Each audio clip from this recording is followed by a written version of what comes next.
Alicia and I make sewing and DIY fashion videos, and today I have a thrift flip for you guys.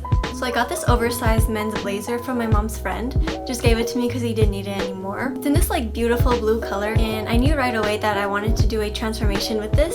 So there's this fashion brand I really like. I really love their designs. It's called Pomelo fashion, and one day when I was just scrolling on their site, I saw this blue blazer dress and I thought it would be perfect to try and recreate it. So yeah, let's go on ahead and start with the tutorial. The first thing to do is to deconstruct the blazer.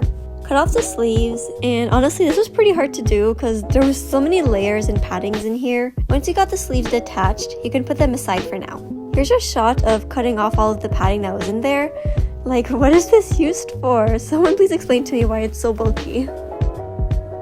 There was also this extra layer in the front that I decided to trim down. I kept 2.5 inches of it to act as a facing. I also cut it with pinking shears, so these are just scissors with the zigzag blades and they'll prevent fraying. If you don't have these, just sew the edges with a zigzag stitch, or you can overlock them. Now to remove the bulk from the sleeves. I cut as close as possible to the edge and took out all of the padding and also cut the lining off. I also removed these elbow circle things. Basically remove anything that is adding extra layers for nothing.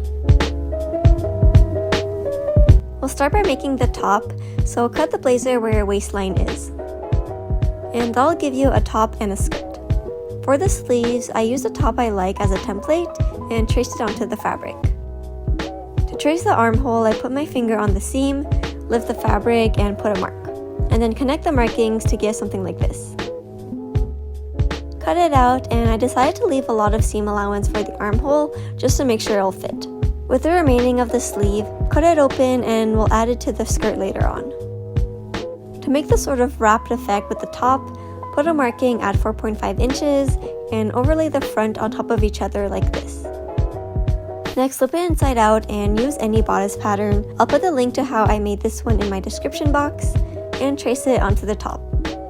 Now, because we overlaid the front, there's a bit of fabric missing for the armholes, so I used the edge of the sleeve we cut off earlier, and it was the perfect curved shape for the armhole. Pin the right sides together and sew, and it should give something like this.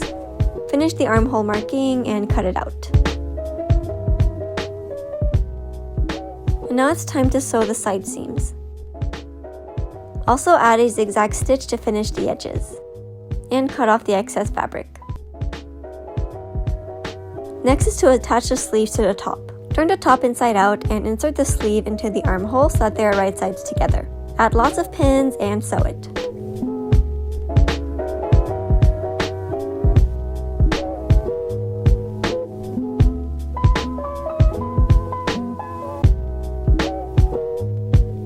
And it should look something like this. Turn it over, and the last step is to hem the sleeves. Fold the fabric in twice like this to make a double hem.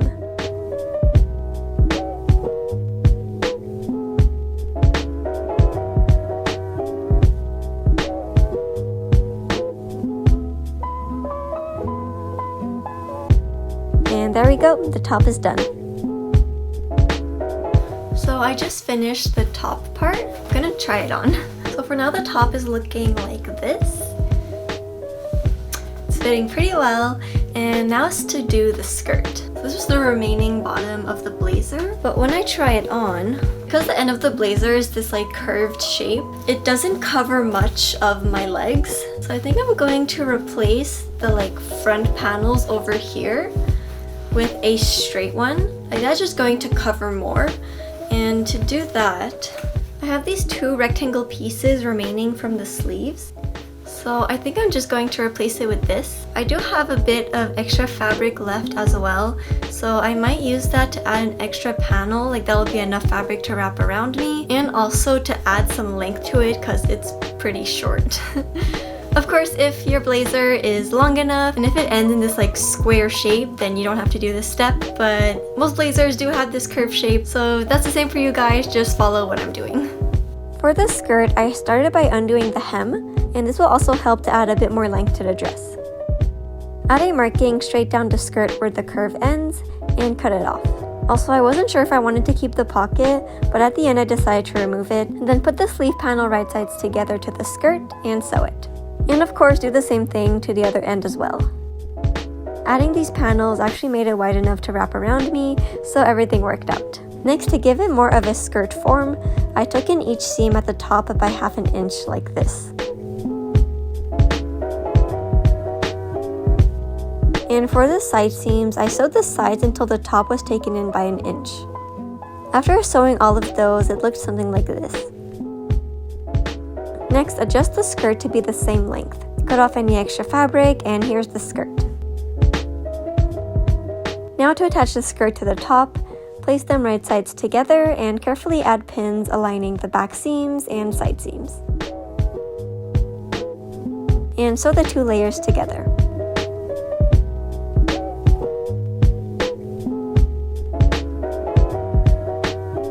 I had a bit of excess fabric on both ends of the skirt, so I marked the end of the top with seam allowance and cut it off. The extra fabric will be used for the skirt facing, but we'll sew that on later. The dress was a bit too short, so I cut some 3-inch wide rectangles with the remaining scrap fabric I had.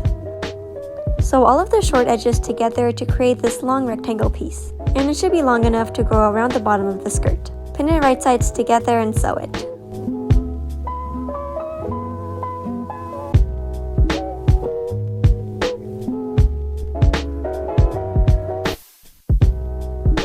And now it's time to sew the skirt facing.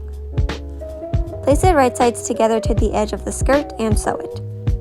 Fold it to the right side and sew the top and skirt facing together. Hide all of the raw edges by folding in the facing, and since the top had a top stitch at the edge, I continued the top stitch all the way down the skirt. And here's how it looks. The insides are all clean and seamless. Now to hem the dress. If you need a lot more length, you can just hem it with a double hem, but I just needed an extra inch, so I folded a tiny bit of the edge and folded it again at 1 inch to make this thicker hem. I find this also makes it look more professional and hides the raw edges. And here's the finished hem. Also, this is how the corners look like. Taking the 4.5 inch mark as reference, overlay the dress and mark the 4 buttonholes. Yours might be a bit different, but here's the spacing I had for my buttonholes if you want to use it as reference. Sew them using the buttonhole foot. I have a sewing guide explaining how to do this, so if you're interested, I'll put it in my description box. Now that you have 4 buttonholes, cut them open with a seam ripper or some scissors. And now the last step is to sew the buttons. I chose these pearl and gold buttons that finally came in the mail for my tweed suit. Mark the placement of the buttons and hand sew them on with some needle and thread.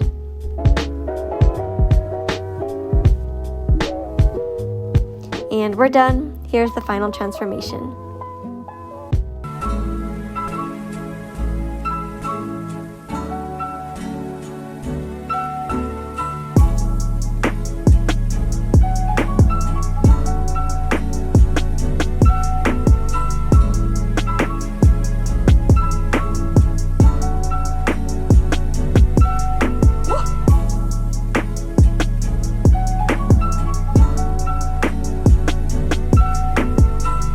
Thank you so much for watching this week's video, and if you're wondering why I'm back to this like blonde silver color and trying to fade out my hair color, because tomorrow I'm going to be redoing these nasty roots and going to be changing my hair color, so make sure to keep a watch out for that video also. And if you decide to recreate this look, make sure to tag me on Instagram at @AliYansen so that I can see it.